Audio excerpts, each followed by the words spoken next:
محرم صفر است که اسلام را نگه داشته است.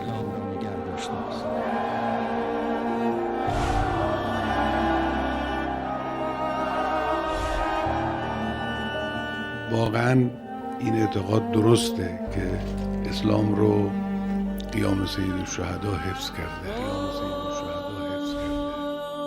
باید ما محرم صفر را زنده نگه داریم به ذکر مصائب اهل بیت علیهم السلام، که با ذکر مصائب اهل بیت علیهم السلام زنده مونده است این مذهب تا حالا با همون وضع سنتی.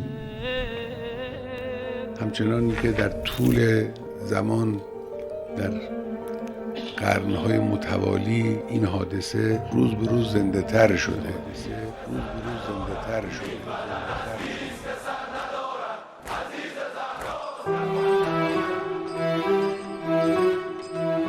و اگر چنانچه واقعا بفهمند و بفهمانند که مسئله چی است و این عزاداری برای چی است و این گریه برای چی اینقدر ارج پیدا کرده و اجر پیش خدا دارد، اون وقت ما را ملت گریه نمیگن، ما را ملت حماسه میخوان.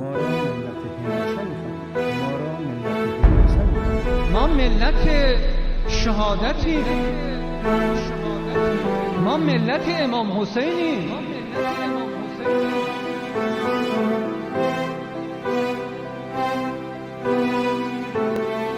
اینا همش نشون دهنده یک حقایقی است، یک جریانی است داره پیش میره در دنیا به رهبری حسین ابن علی سلام الله علیه و انشالله پیش خواهد رفت و انشالله کارگشا خواهد بود، گره های ملت ها رو باز خواهد کرد.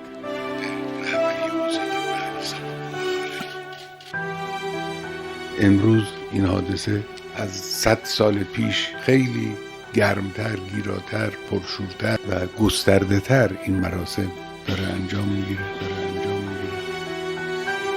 اینا همش نشون دهنده یک حقایقی است، یک جریانی است داره پیش میره در دنیا به رهبری حسین ابن علی سلام الله